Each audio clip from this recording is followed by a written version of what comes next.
একটা জাতিকে ধ্বংস করে দেওয়ার জন্য প্রায় যে ধাপগুলি দরকার হয় জেনোসাইডের আগে, সেই সমস্ত ধাপ, গণহত্যার আগে সমস্ত ধাপ কিন্তু বাঙালি জাতির ওপর আমরা পর দেখতে পাচ্ছি। মানুষের ফান্ডামেন্টাল রাইটস একেবারে এক কলমের খোঁচায় কেড়ে নেওয়া হলো।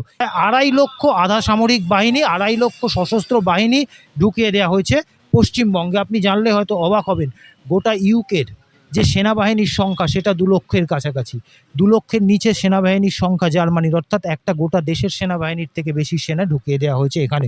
এটা একটা মানসিক চাপ তৈরি করছে এবং একইভাবে বারবার আমরা যেটা দেখতে পাচ্ছি, ফেডারেল স্ট্রাকচারের ওপর বিজেপি শাসিত কেন্দ্রীয় সরকার এবং নির্বাচন কমিশন যে চাপ সৃষ্টি করছে, যে আঘাত হানছে, তাতে ভারতের সংবিধানের যে মূল ভিত্তি ফেডারেল স্ট্রাকচার, সেই ফেডারেল স্ট্রাকচার কিন্তু ভেঙে পড়েছে। উকিলের পয়সা কে দেবে, তার পরিস্থিতি কি হবে, কতদিন ধরে বিচার চলবে, তারপরে তার যে সুযোগ সুবিধাগুলো যে পায়, সরকারি সুযোগ সুবিধা, সেগুলো বন্ধ হয়ে যাবে কিনা, তার স্বাস্থ্যসাথী কার্ড বন্ধ হয়ে যাবে কিনা, তার রেশন বন্ধ হয়ে যাবে কিনা, এই সমস্ত কিছু নিয়ে একটা অনিশ্চয়তার পরিস্থিতি। দাদা, কি কারণে আজকে আপনাদের অনশন?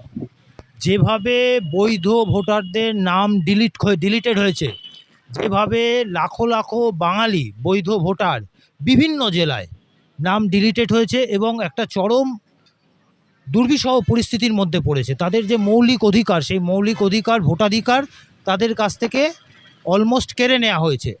এখনও ট্রাইব্যুনালে গিয়ে তারা কবে পাবে, এই যে 2026-এর বিধানসভা নির্বাচন, সেখানে তারা ভোট দিতে পারবে কিনা, পুরোটাই একটা অনিশ্চিত পরিস্থিতি। এবং যেদিকে গড়াচ্ছে পরিস্থিতি, তাতে যারা ডিলিটেড হয়েছে তারা আবেদন করলেও সম্ভবত আর 2026-এর যে নির্বাচন, সেই নির্বাচনে ভোট দিতে পারবে না। এই যে ভোটাধিকার কেড়ে নেওয়া হলো, ইলেকশন কমিশন যেটা করলেন, এবং এর ফলে যে পরিস্থিতিটা তৈরি হলো, সেই পরিস্থিতির প্রতিবাদে 2 হচ্ছে এই যে গোটা এসআইআর প্রক্রিয়া, এই গোটা এসআইআর প্রক্রিয়াতে এখনো পর্যন্ত প্রায় 20 জন লোক মারা গেছে, অন্তত পক্ষে 20 জন, হয়তো আরও বেশি, আমার কাছে যা তথ্য আছে মোটামুটি তার ভিত্তিতে বললাম। সেই যে মৃত যে কারণে, সেটা বিএলও হতে পারে, সেটা ভয় আত্মহত্যা করেছে এরকম হতে পারে, অসুস্থ হয়ে মারা গেছে এটা হতে পারে, এই যে এতগুলো মানুষের মৃত্যু, এর মৃত্যুর দায় কিন্তু ইলেকশন কমিশনের, তার বিরুদ্ধে প্রতিবাদ, এই সমস্ত বিষয়কে নিয়ে।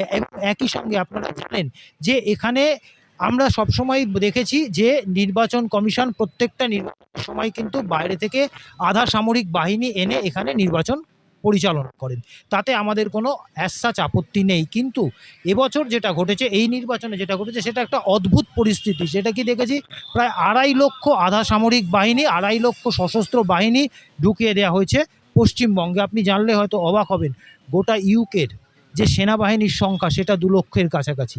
2 লক্ষের নিচে সেনাবাহিনীর সংখ্যা জার্মানির, অর্থাৎ একটা গোটা দেশের সেনাবাহিনীর থেকে বেশি সেনা ঢুকিয়ে দেওয়া হয়েছে এখানে। এটা একটা মানসিক চাপ তৈরি করছে এবং একইভাবে বারবার আমরা যেটা দেখতে পাচ্ছি, ফেডারেল স্ট্রাকচারের ওপর বিজেপি শাসিত কেন্দ্রীয় সরকার এবং নির্বাচন কমিশন যে চাপ সৃষ্টি করছে, যে আঘাত হানছে, তাতে ভারতের সংবিধানের যে মূল ভিত্তি ফেডারেল স্ট্রাকচার, সেই ফেডারেল স্ট্রাকচার কিন্তু ভেঙে পড়েছে। মূলত এই দাবিগুলোকে সামনে রেখে আজকে আমরা অনশনে বসছি।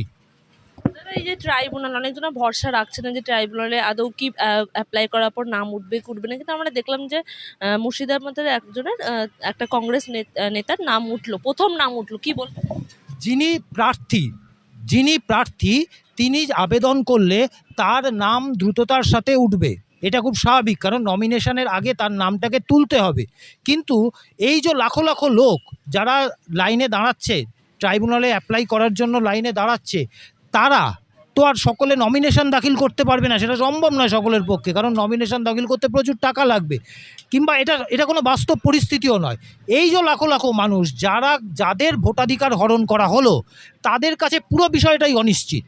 ট্রাইব্যুনালে গেলে কি হবে, ট্রাইব্যুনালে না গিয়ে তারা নাম ডিলিটেড হয়েছে, এখন তারা 26-এর ভোট দিতে পারবেন কি পারবেন না, পরিস্থিতি বলছে পারবেন না। এই জায়গায় দাঁড়িয়ে এতগুলো মানুষের ফান্ডামেন্টাল রাইটস একেবারে এক কলমের খোঁচায় কেড়ে নেওয়া হলো, এটা কিন্তু একটা ভয়ঙ্কর পরিস্থিতি, এটা কিন্তু ফেডারেল স্ট্রাকচারের ওপর একটা ভয়ঙ্কর আঘাত। তার জন্যই কিন্তু আমরা আজকে এই প্রতিবাদ অনশনে বসেছি। শুধু তাই নয়, ট্রাইব্যুনালটা বিশাল খরচা আমরা দেখতে পাচ্ছি, অনেকজনের মানুষ আছে যারা দুবেলা দুমুঠো খেতে শুধু পায় না, ট্রাইব্যুনাল খরচা সামলাবে কি করে? উকিলের পয়সা কে দেবে, তার পরিস্থিতি কি হবে, কতদিন ধরে বিচার চলবে, তারপরে তার যে সুযোগ সুবিধাগুলো যে পায়, সরকারি সুযোগ সুবিধা, সেগুলো বন্ধ হয়ে যাবে কিনা, তার স্বাস্থ্যসাথী কার্ড বন্ধ হয়ে যাবে কিনা, তার রেশন বন্ধ হয়ে যাবে কিনা, এই সমস্ত কিছু নিয়ে একটা অনিশ্চয়তার পরিস্থিতি।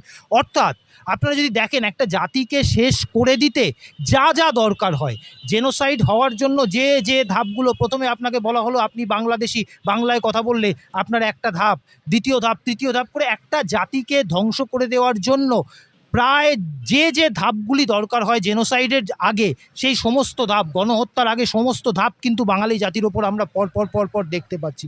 এবং পরবর্তী পরিস্থিতি যে আমরা জেনোসাইডের দিকে এগোচ্ছি, আমাদের শেষ করে দেওয়ার যে পরিস্থিতি তৈরি হয়েছে, এটা কিন্তু আজকে ক্রমশ পরিষ্কার হয়ে যাচ্ছে। এবং এই 2026 নির্বাচন এসআইআরকে কেন্দ্র করে আমরা আরও কয়েক ধাপ এগিয়ে গেলাম। এই পরিস্থিতিতে দাঁড়িয়ে প্রতিবাদ করা ছাড়া, পথে নামা ছাড়া আমাদের আর কোনো রাস্তা নেই, যার ফলে আমরা আজকে এই পরিস্থিতিতে দাঁড়িয়ে, কলকাতায় দাঁড়িয়ে অনশনে বাধ্য হয়েছি। দাদা, এই 2026-এ ভোট এবং প্রার্থী ঘোষণা হয়ে গেছে। প্রার্থীরা বারবার বলছে যে আমরা মানুষের পাশে দাঁড়াবো, মানুষের এই উপকার করব, সেই উপকার করব। কিন্তু এই এসআইআর মতো এই যে একটা মানুষের মধ্যে ভয় ভীতি কাজ করছে, তারা ভোট দিতে পারবেন না এবং সমস্ত দল বলছে যে আগে ভোট, আগে ভোটার তারপরে ভোট। কিন্তু সেই প্রতিশ্রুতি মানছে না কোনো রাজনৈতিক দল। কি বলবেন? দেখুন, রাজনৈতিক দলের কাছে ভোট একটা বড় বালাই, এবং প্রত্যেকটি রাজনৈতিক দল আমরা দেখলাম, তারা যারা যে ভোটাররা নথিভুক্ত তাদের সঙ্গে, তাদেরকে নিয়ে বেশি ব্যস্ত হয়ে পড়েছেন। পরিস্থিতিটা খুব যে এটা যে অস্বাভাবিক পরিস্থিতি আমি বলবো না, কারণ এটাই স্বাভাবিক, ভোটটা তাদের করতে হবে। কিন্তু এই মুহূর্তে দাঁড়িয়ে আপনি লক্ষ্য করলে দেখবেন, একমাত্র বাংলা পক্ষ বারে বারে ধারাবাহিকভাবে একদম প্রথম দিন থেকে তারা কিন্তু পথে আছে। আমরা আগামী দিনেও পথে থাকবো, আমরা ভোটেও পথ নেই, আমরা কিন্তু বাঙালির সাথে আছি। আমরা এই নির্বাচন আসবে যাবে, দল আসবে যাবে, কিন্তু বাংলা পক্ষ কিন্তু বাঙালির পাশে থাকবে। সেই প্রতিশ্রুতি আমরা দিয়ে আমাদের সংগঠন তৈরি হয়েছিল, সেই প্রতিশ্রুতি আমরা রক্ষা করতে বদ্ধপরিকর।